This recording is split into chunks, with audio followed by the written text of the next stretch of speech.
여러분 안녕하십니까? C채널 뉴스입니다. 2013년 교과부 검증을 거친 한국사 교과서 대부분이 개정 지필 기준에 따라 기독교 관련 서술을 하고 있지 않은 것으로 조사됐습니다. 기독교계는 지필 기준에 따른 공정한 교과서 서술을 교육당국에 촉구했습니다. 이인찬 기자의 보도입니다. 2011년 12월 개정된 한국사 교과서 지필 기준에는 개항 이후 근대국가 성립 과정 항목에 개항 이후 개신교의 수용과 각 종교 활동에 대해 역사적 사실에 근거해 서술하도록 유의한다는 내용이 포함됐습니다. 이는 우리나라 근대화 과정에 개신교의 역할이 상당했음에도 불구하고 그동안 개항 이후 개신교 관련 부분이 지나치게 축소돼 있다는 기독교계의 지적이 수용된 데 따른 것입니다. 하지만 2013년 교육부 검증을 통과한 역사 교과서의 상당수가 개정된 지필 기준을 따르지 않고 있다는 주장이 제기됐습니다. 사단법인 국가조찬기도회와 국회조찬기도회, 세계성시화운동본부, 의회선교연합 등 4단체는 기자회견을 열고 우리나라 근대화 형성과 독립운동, 대한민국 건국에 기여한 개신교에 대한 교과서 내 서술이 겨우 두세 줄에 불과한 실정이라며 한국사 교과서들은 새 지필 기준에 따라 분량과 내용이 서술돼야 한다고 주장했습니다. 그러나 2013년 새로 검정 통과된 교과서는 기독교 관련 서술이 여전히 과거의 교과서와 별다름이 없으므로 새 지필 기준에 맞게 개정해 줄 것을 요청합니다.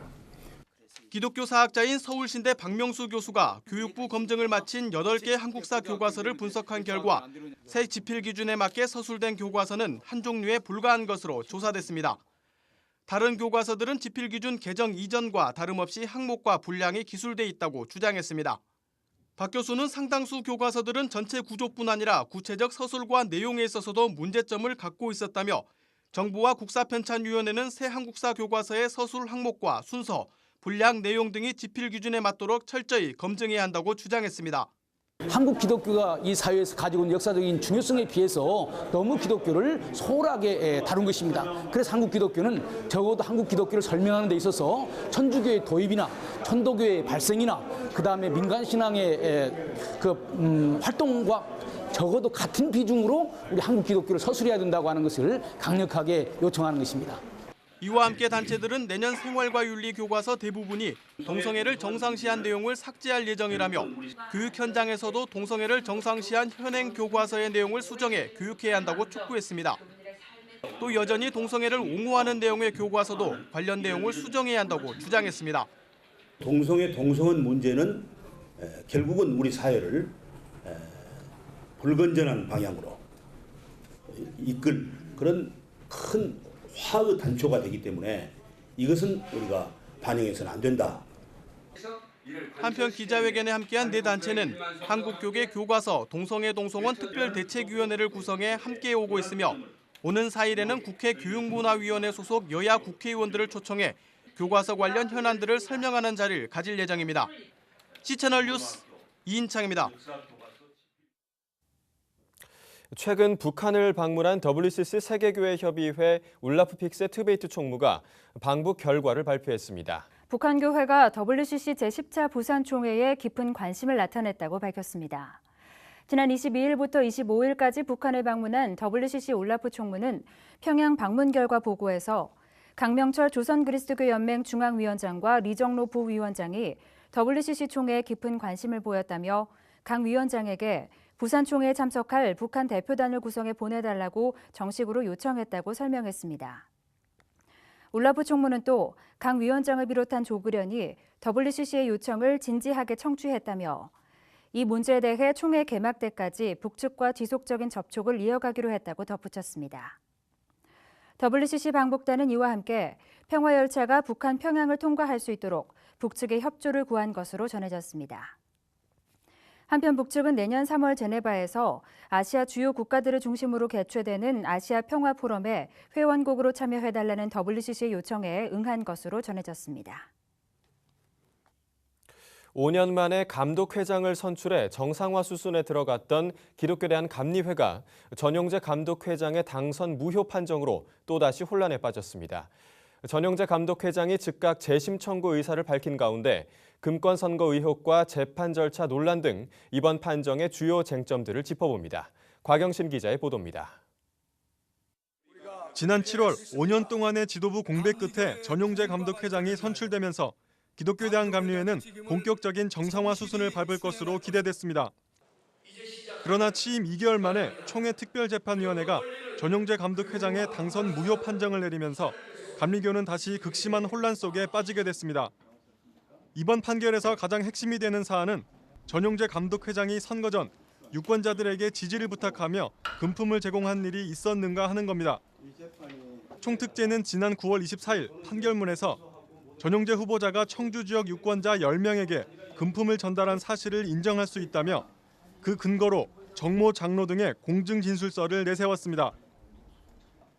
진술자에 의해 작성된 것이 공증된 문서이므로 증거 서류로 쓸 수 있다는 겁니다. 전용재 감독회장은 진술서 내용은 거짓이라며 반발하고 있습니다. 진술서에서 금품을 제공했다고 나온 시각에 자신은 다른 장소에 있었다는 주장입니다. 전 감독회장은 즉각 재심 청구 의사를 밝혔고 사회법에 판결 효력정지 가처분 제기도 고려하고 있는 것으로 알려졌습니다. 이에 더해 감독회장 선거 후보로 출마했던 강문호 목사가 총특재의 증인으로 출석해 후보들의 금권 선거 실상을 폭로한 것이 알려지면서 논란은 걷잡을 수 없이 커져가는 양상입니다. 한편 총특재의 석연찮은 재판 절차도 또 다른 논란의 중심이 되고 있습니다. 증거도 없이 특정인의 진술만으로 당선 무효 결정을 내린 것은 성급하다는 지적입니다. 또 재판 기간에 제한이 있다는 이유로 전용재 감독회장에게 반증 기회도 주지 않은 점도 도마 위에 오르고 있습니다. 감리교 감독협의회는 27일 성명서를 통해 반증의 기회나 사실 여부의 확인도 없이 재판 시간이 없다는 이유만으로 공증 진술서에 의존하여 당선 무효 판결을 내린 것은 재고되어야 한다며 즉시 집행을 정지하고 최대한 빨리 재심할 것을 촉구한 바 있습니다. 이번 사태를 두고 감리교 내부에서는 이참에 금권 선거를 뿌리 뽑아야 한다는 목소리가 높아지고 있습니다. 전국 감리교 목회자 개혁연대는 성명을 통해 지금까지 금권 선거 풍토를 암묵적으로 용인했던 감리교회가 책임을 통감하고 선거제도의 근본적인 개혁을 위해 나서야 한다고 밝혔습니다. 이에 반해 일각에서는 전용재 감독회장이 정치적으로 희생양이 된 것이 아니냐는 의견도 나오고 있습니다. 사태 수습 방안을 두고도 감리교는 극심한 혼란에 빠져 있는 상태입니다.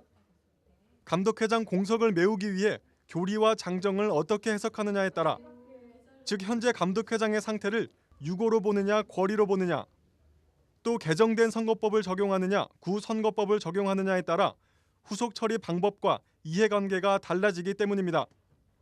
감독협의회는 일단 23일 개최될 입법의회 의장으로는 감독 최고 연장자인 한양수 남부연회 감독에게 맡기기로 한 것으로 알려졌습니다. 전용재 감독회장 선출로 정상화될 것으로 기대를 모았던 감리교가 다시 위기를 맞고 있습니다.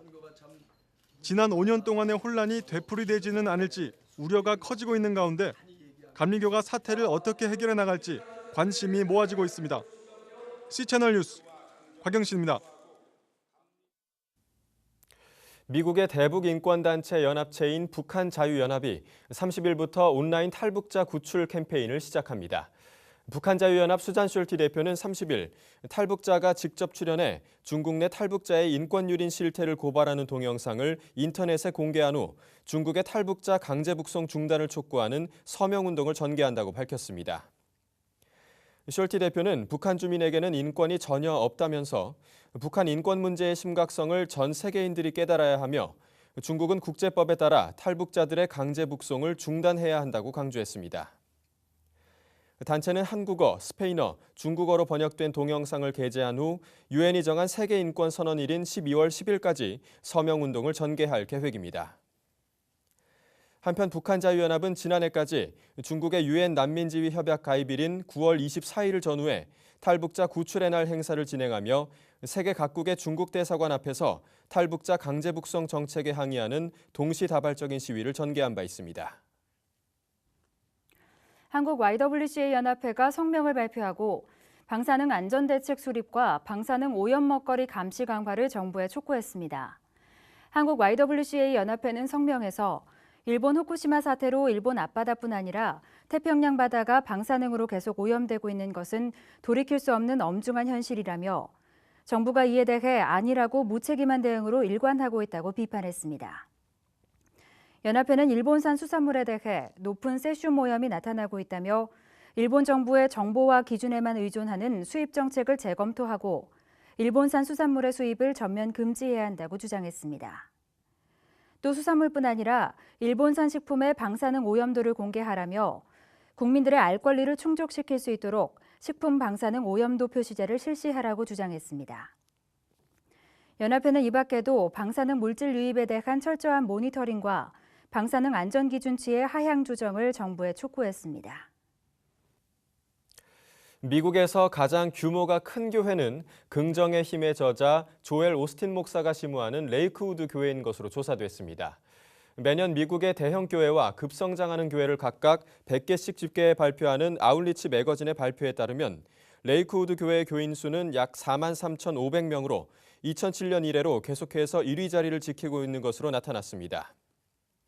2위는 앤디 스탠리 목사가 심우하는 노스포인트 커뮤니티 교회가 차지했으며 릭 워렌 목사가 심우하는 새들백 교회는 교인 수 2만 2천여 명으로 6위에 올랐습니다.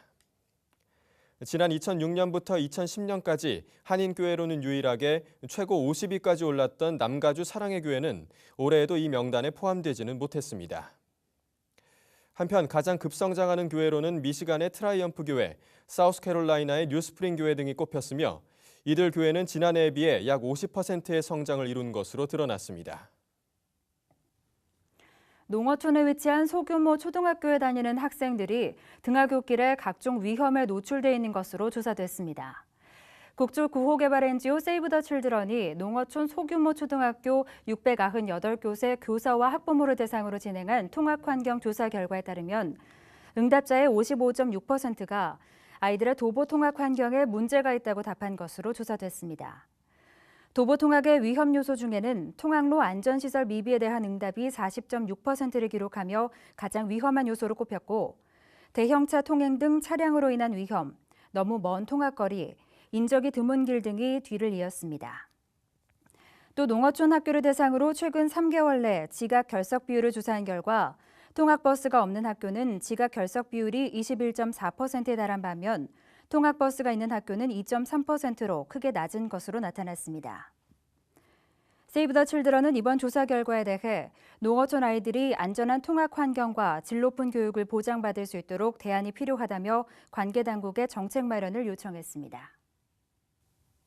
이 밖의 뉴스와 날씨를 전해드립니다. 우리나라와 일본의 크리스천 음악인들이 오는 9일부터 14일까지 전국 각 도시에서 동일본 재난 지역을 돕는 사랑과 희망의 자선음악회를 개최합니다. 음악회 실행위원회는 재난 이후에도 여전히 고통을 받는 이들을 위로하고자 한다며 관심을 요청했습니다. 생명평화마당이 한국교회 갱신과 건강한 성숙을 향한 대안을 모색하고자 오는 19일 감리교 신학대학교에서 작은 교회 박람회를 개최합니다. 이번 박람회는 목회자와 신학생들에게 대안적 목회 방향을 소개하는 마당으로 치러질 전망입니다. 국방부가 오는 17일까지 서울 용산동 전쟁기념관에서 전투 군종활동 사료 전시회를 엽니다. 호화 속에서 희망을 기도하다를 주제로 열리는 이번 전시회에는 6.25 전쟁, 월남전 등에 참전한 한국과 미국 군종 장교들의 생생한 활동 모습이 소개될 예정입니다. 전인 치유 사역을 펼치고 있는 양촌치유센터가 인터넷 중독 청소년들을 대상으로 햇살마을 청소년 중독 치유학교를 엽니다. 치유학교는 인지 및 인성교육, 그룹별 워크숍, 자연체험학습 등을 비롯해 개인 상담, 부모 상담, 집단 상담 등의 프로그램으로 구성될 계획입니다. 날씨입니다. 전국적으로 구름만 많고 낮엔 따뜻하겠습니다. 다만 동풍의 영향을 받는 영동 지역은 가끔 비가 내리겠고요. 제주 지역도 오전에 약한 비가 지날 것으로 보입니다. 특히 수요일부터는 날이 점점 쌀쌀해질 전망이니까요. 추위에 대비하셔야겠습니다. 아침 기온은 춘천 14도, 서울 17도를 기록하겠습니다. 낮 최고 기온은 서울, 대전 25도까지 오르겠습니다. 바다의 물결은 동해 중부 먼바다에서 2에서 3m로 높게 일다 점차 낮아지겠습니다. 주간 날씨입니다. 수요일에는 중부지방에 한 차례 비 소식이 있습니다. 비가 그친 뒤에는 날씨가 쌀쌀해지겠는데요. 금요일 아침 서울의 기온이 10도로 떨어지면서 추워지겠습니다. 뉴스를 마칩니다. 시청해주신 여러분 고맙습니다.